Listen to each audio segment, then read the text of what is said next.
नमस्कार, मैं हूं विवेक और आप देख रहे हैं देश का पहला समझाने वाला बुलेटिन। खबर तो समझिए, आधे घंटे में खबर के साथ खबर के मायनों को आप समझ पाएंगे। लेकिन उसके पहले जल्दी जानते हैं आज की 5 बड़ी खबरें कौन सी होने वाली हैं। पहली खबर इस पर आएगी और पहली खबर होगी बीजेपी के सियासी समीकरण को समझिएगा आप इस आधे घंटे के दौरान। दूसरी खबर होगी यूपी बिहार में यादव बीजेपी पर होंगे मेहरबान, क्योंकि जो इक्वेशन अभी देश में बीजेपी चला रही है उसके हिसाब से वीडियो वाले प्रहार के मायने को जरा समझिएगा।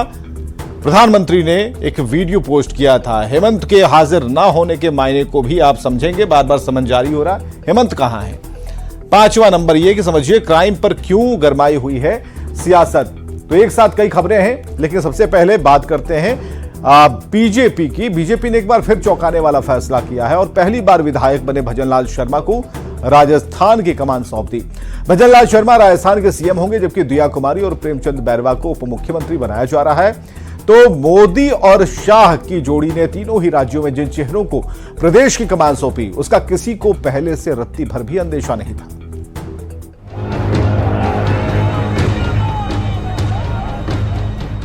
अपने फैसलों से विरोधी तो विरोधी, करीबियों को भी हैरान कर देते हैं। ये मोदी अमित शाह की जोड़ी है जो वहां से सोचना शुरू करती है जहां कयासबाजी का बाजार बंद हो जाता है। मोदी और शाह की जोड़ी ने एक बार फिर सबको अचंभित करते हुए राजस्थान की कमान एक ऐसे नेता को दे दी जिसके बारे में किसी ने सोचा तक नहीं था। बीजेपी ने भजनलाल शर्मा को राजस्थान की कमान सौंप दी।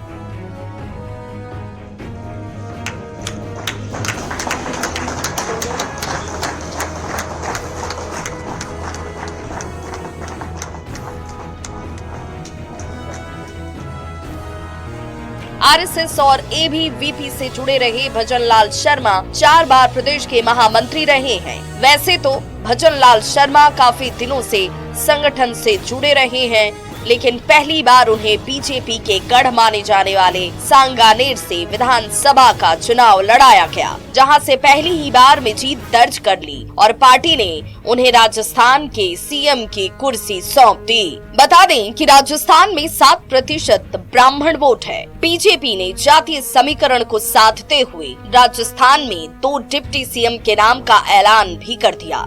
राजपूत जाति से आने वाली दिया कुमारी और दलित प्रेमचंद बैरवा को उप मुख्यमंत्री बनाया जाएगा।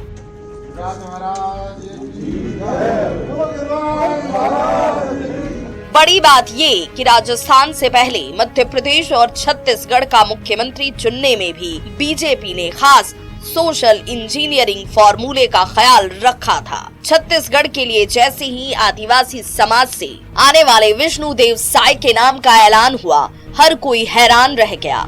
मोदी और शाह की जोड़ी ने विष्णुदेव साय को छत्तीसगढ़ की कमान सौंपी, लेकिन इसके साथ साथ अरुण साव और विजय शर्मा को उप मुख्यमंत्री बनाने का भी ऐलान कर दिया। मध्य प्रदेश में कुछ ऐसा ही हुआ।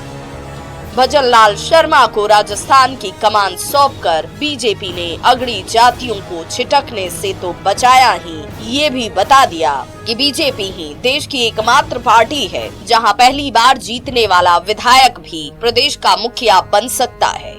Bureau report, news 18। सीएम चेहरों से बीजेपी के सियासी समीकरण को जरा समझिएगा। 5 राज्यों में विधानसभा के चुनाव हुए और जो हिंदी पट्टी के 3 राज्य थे बीजेपी की, वहां जीत हुई और बीजेपी ने सीएम का चुनाव करने में काफी समय लिया। कई दिनों की मत्थापच्ची हुई, उसके बाद नामों का ऐलान हुआ। हालांकि तीनों ही नाम चौंकाने वाले हैं, लेकिन बीजेपी ने इन चेहरों के सहारे सियासी समीकरण को साधा है। मध्य प्रदेश, छत्तीसगढ़ और राजस्थान में बीजेपी का सियासी समीकरण बेहद ही खास रहा और तीनों ही राज्यों में जातीय समीकरण का विशेष ख्याल रखा गया। इधर मध्य प्रदेश में ओबीसी तो छत्तीसगढ़ में आदिवासी सीएम, राजस्थान में ब्राह्मण सीएम तो दलित राजपूत डिप्टी सीएम, एमपी में यादव को सीएम बनाकर यूपी बिहार के जातीय समीकरण पर बीजेपी की पैनी नजर है। यानी कि ओबीसी दलित ब्राह्मण राजपूत, मोदी का किला सबसे मजबूत। आगे बढ़ते हैं। मध्य प्रदेश के नए मुख्यमंत्री के नाम का ऐलान हो चुका है। बीजेपी के मोहन यादव को मध्य प्रदेश की कमान दी गई और बीजेपी के इस कदम का साइड इफेक्ट बिहार की सियासत में दिख सकता है। सवाल है कि एमपी में यादव बने सीएम बिहार में यादव बीजेपी पर मेहरबान हो पाएंगे?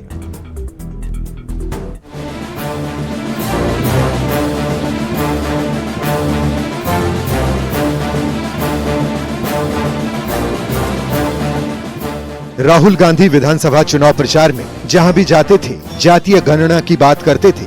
नीतीश हो, लालू प्रसाद हो या हो तेजस्वी यादव, जातीय गणना की तारीफ में ये नेता दिन रात कसीदे पढ़ते थे।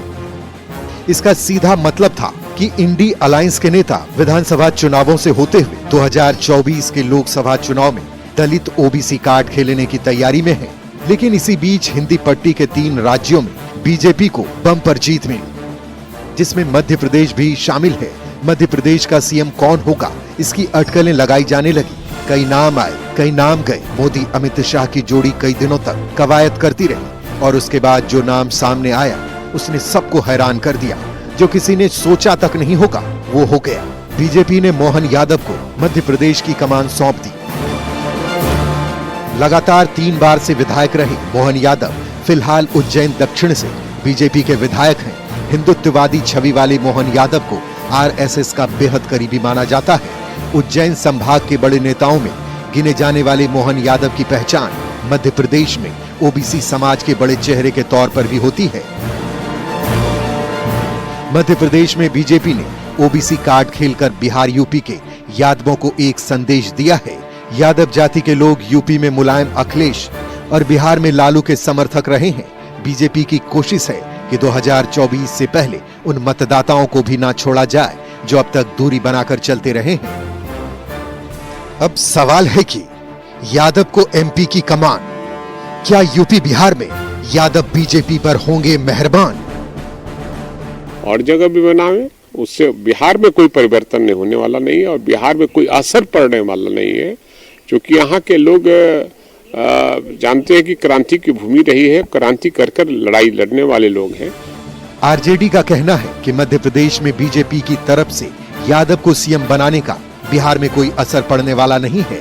आरजेडी नेताओं के बयान पर बीजेपी के प्रदेश अध्यक्ष सम्राट चौधरी ने पलटवार करते हुए कहा है कि बीजेपी सबका साथ, सबका विश्वास के साथ काम करती है।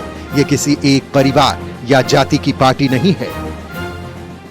यह स्पष्ट दिखलाता है कि भारतीय जनता पार्टी में सबके साथ, सबके विकास की बात। ये राष्ट्रीय जनता दल या समाजवादी पार्टी नहीं है कि एक ही परिवार के लोग बनते रहे। लोकसभा चुनाव के पहले बीजेपी ने अपने नए सोशल इंजीनियरिंग फॉर्मूले से INDI अलायंस के बैकवर्ड पॉलिटिक्स की हवा निकालने की भरपूर कोशिश की है। लोकसभा चुनाव में कितना असर पड़ता है ये वक्त बताएगा।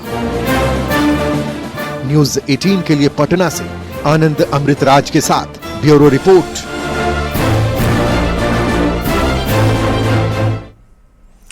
समझिए, क्या यूपी बिहार में यादव बीजेपी पर मेहरबान हो पाएंगे?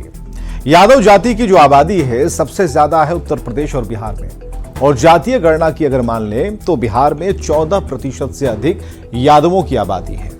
उत्तर प्रदेश की आबादी करीब 24 करोड़ है और 24 करोड़ वाले उत्तर प्रदेश में करीब 9 से 10% यादवों की आबादी है। तो यादवों को वोट प्रभावित करने वाला माना जाता है और अब तक यादव जाति के लोगों का जो समर्थन है अपने स्वजातीय नेताओं की पार्टियों को रहा है। यानी कि यूपी में मुलायम और अखिलेश परिवार को यादव जाति का सपोर्ट रहा है, तो बिहार में लालू प्रसाद का यादव जाति पर खासा प्रभाव है। बीजेपी ने जाति के भ्रम को तोड़ते हुए एमपी में मोहन यादव को सीएम बना दिया। अब हर तरफ चर्चा है कि क्या यूपी बिहार के यादव बीजेपी के साथ आएंगे। समझने वाली बात यह है कि 2024 के चुनाव में इंडिया अलायंस के नेता जाति का कार्ड खेलना चाहते हैं, इसका सहारा लेना चाहते हैं, और यही वजह है कि हाल के दिनों में जातिगत गणना की बात खूब हुई। राहुल गांधी से लेकर नीतीश कुमार और लालू तक जातीय गणना का राग अलापते रहे हैं। इंडिया अलायंस इसे मुहिम बनाता, उससे पहले मोदी ने बढ़त बना ली और दलित ओबीसी को आगे करके बैकवर्ड पॉलिटिक्स के एजेंडे की हवा निकालने की कोशिश की है। आगे बढ़ते हैं। कांग्रेस सांसद धीरज साहू के ओडिशा के ठिकानों पर रेड खत्म हो गई आईटी की, लेकिन झारखंड की राजधानी रांची में आयकर विभाग की टीम जियो सर्विलांस सिस्टम की मदद से पूरे परिसर को खंगाल रही है। वहीं अब तक मिले नोटों के वीडियो को सोशल साइट एक्स पर पोस्ट कर पीएम मोदी ने कांग्रेस पर निशाना साधा।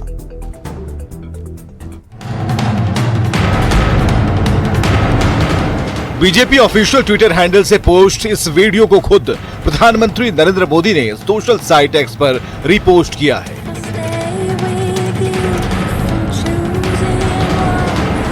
इस पोस्ट के जरिए प्रधानमंत्री मोदी ने कांग्रेस पर करारा प्रहार किया है। सोशल साइट एक्स पर वीडियो को पोस्ट करते हुए उन्होंने लिखा है, भारत में डकैती की कहानी की क्या जरूरत, जब कांग्रेस है जिसकी डकैतियां पिछले 70 सालों से मशहूर हैं और अभी भी गिनती जारी है। वैसे तो नोटों के इस वीडियो को देखकर हर कोई हैरान है, लेकिन जिस ढंग से बीजेपी इस वीडियो के सहारे निशाना साध रही है, उससे तो एक तरह से कांग्रेस सांसद धीरज साहू की छवि भ्रष्टाचार के पोस्टर बॉय की बनती जा रही है। हालांकि आरजेडी और कांग्रेस के नेताओं का कहना है कि बीजेपी विरोधियों को बदनाम करने की साजिश रचती रही है। जो भी पैसे मिले हैं उनका जवाब धीरज साहू देंगे। देखिए, जिस प्रकार से भाजपा इस देश की राजनीति कर रही है, जो भी इनके खिलाफ या इनके बारे में बोले उनके खिलाफ ईडी, सीबीआई, इनकम टैक्स लगाने का काम करती है। जो देश के पैसे लेके भाग गए, जो लुटेरे थे, चोर थे, उन पे आज तक क्या कार्रवाई की गई? कांग्रेस सांसद धीरज साहू के ठिकाने पर ओडिशा में चल रही इनकम टैक्स की छापेमारी खत्म हो गई, लेकिन झारखंड की राजधानी रांची में कांग्रेस सांसद धीरज साहू के आवास पर हलचल बढ़ गई है। यहां से क्या कुछ मिलता है, इस पर सबकी नजर है। वैसे कांग्रेस सांसद के कैश कांड की गूंज जिस तरीके से संसद से लेकर सोशल मीडिया तक सुनाई दे रही है, उसने बीजेपी को खुश कर दिया है और इंडिया अलायंस के नेताओं की चिंता बढ़ा दी है। न्यूज़ 18 के लिए पटना से रवि एस नारायण के साथ ब्यूरो रिपोर्ट। तो वीडियो वाले प्रहार के मायने को जरा समझिएगा। कांग्रेस के राज्यसभा सांसद हैं धीरज साहू और धीरज साहू के ठिकाने से करोड़ों कैश मिले। पैसे का वीडियो हैरान करने वाला है। शायद ही एक साथ लोगों ने इतने पैसे देखे होंगे। अलमारी की अलमारी नोटों से भरी है। अब बीजेपी का वीडियो को भुनाने में बीजेपी लगी हुई है और बार बार बीजेपी के नेता नोटों के वीडियो का जिक्र करके सवाल पूछ रहे हैं। खुद प्रधानमंत्री मोदी ने वीडियो को टैग करते हुए पोस्ट किया है। कांग्रेस सांसद को भ्रष्टाचार का पोस्टर बॉय बताने की कोशिश है। हालांकि कांग्रेस के नेताओं का कहना है कि धीरज साहू पैसों का हिसाब दे देंगे। बढ़ते हैं आगे। झारखंड के मुख्यमंत्री हेमंत सोरेन छठे समन पर भी ईडी दफ्तर में हाजिर नहीं हुए। हालांकि मुख्यमंत्री का संदेश लेकर सीएमओ के कर्मचारी सूरज कुमार जरूर ईडी दफ्तर पहुंचे। वो ईडी के अफसरों को सीलबंद लिफाफा सौंपकर वापस लौट गए।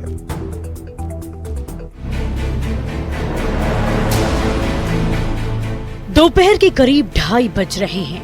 ईडी दफ्तर के बाहर गहमा गहमी बनी हुई है। केंद्रीय जांच एजेंसी की ओर से जारी छठी समन का वक्त गुजरता ही जा रहा है। सबके मन में यही सवाल है कि क्या मुख्यमंत्री हेमंत सोरेन इस बार हाजिर होंगे।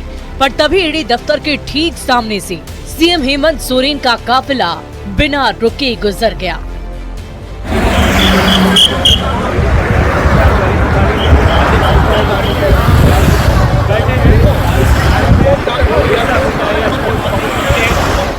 मुख्यमंत्री हेमंत सोरेन आज भी ईडी दफ्तर हाजिर नहीं हुए, यहां पर पेश नहीं हुए। मुख्यमंत्री अपने प्रस्तावित दौरे दुमका के लिए रवाना हो गए। लैंड स्कैम में पूछताछ को लेकर प्रवर्तन निदेशालय की ओर से छठी दफा मुख्यमंत्री को समन भेजा गया था।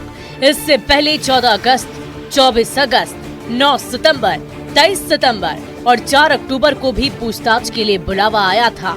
इसके खिलाफ सीएम सुप्रीम कोर्ट तक गए, पर उन्हें राहत नहीं मिली तो ईडी की ओर से छठा समन जारी कर दिया गया। पर मुख्यमंत्री तो नहीं आए, लेकिन मुख्यमंत्री का संदेश लेकर सीएमओ के कर्मचारी सूरज कुमार जरूर ईडी दफ्तर पहुंचे। वो ईडी के अफसरों को सील बंद लिफाफा सौंपकर वापस लौट गए। हम लोग क्या था कैसे बता सकते हैं? हम लोग अंदर का जाते, हम लोग जाके लेके चला। क्या था नहीं पता भैया। क्या सीएम आवास से लेके आया? ऑफिस सीएम ऑफिस क्या चीज था? कैसे बता, अभी फिर जा रहे हैं डाक देने। छठे समन के जवाब में भी मुख्यमंत्री की ओर से प्रवर्तन निदेशालय को लिखित जवाब भेज दिया गया है। वहीं इस पूरे मामले में एक बार फिर झारखंड की सियासत गर्माते दिख रही है। ओम प्रकाश, न्यूज़ 18, रांची। तो हेमंत सोरेन समन के बाद भी हाजिर नहीं हुए। जमीन घोटाले से जुड़े मनी लॉन्ड्रिंग के आरोप में ईडी ने झारखंड के सीएम हेमंत सोरेन को समन भेजा था और समन भेजकर ईडी ने हेमंत सोरेन को पूछताछ के लिए बुलाया था।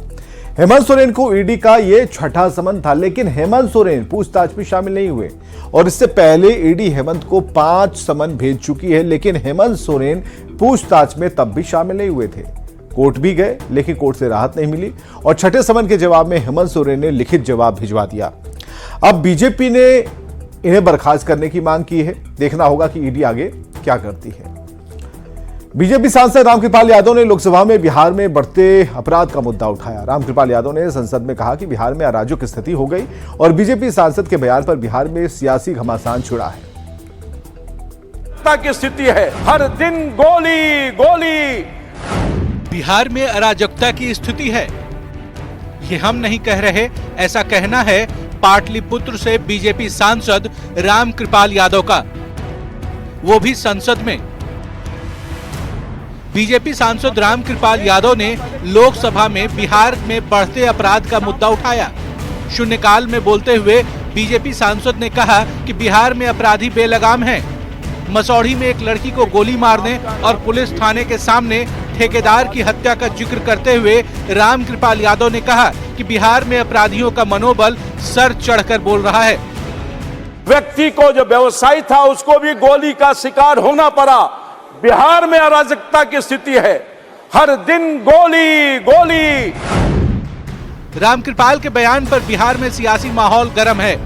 आरजेडी प्रवक्ता एजाज अहमद का कहना है कि बीजेपी बिहार के खिलाफ परसेप्शन बनाने में लगी है। भारतीय जनता पार्टी जिस तरह की राजनीति करती है, जिस तरह का परसेप्शन खड़ा करना चाहती है, वो बिहार में चलने वाला नहीं। वहीं कांग्रेस प्रवक्ता आसित नाथ तिवारी ने रामकृपाल यादव के बयान पर सवाल उठाते हुए कहा कि केंद्र सरकार का आंकड़ा कहता है कि यूपी में सबसे ज्यादा हत्याएं होती हैं। गृह विभाग तो बता रहा है, केंद्रीय गृह मंत्रालय, कि भारत में सर्वाधिक हत्याएं उत्तर प्रदेश में होती हैं। सर्वाधिक हत्याओं वाले उत्तर प्रदेश में गुंडा राज है, जंगल राज है। कि 7वें पायदान पर जो बिहार है वहाँ गुंडा राज है। तो झूठ बोलना भाजपा की संस्कृति है। वहीं जेडीयू प्रवक्ता अनुप्रिया का कहना है कि बीजेपी बिहार में सत्ता गंवाने का गम भूल नहीं पा रही। यही वजह है कि अनर्गल प्रलाप कर रही है। बिहार की सत्ता से बाहर जाने का दुख बिहार के भाजपा के नेताओं का यदा कदा देखने को मिलता है।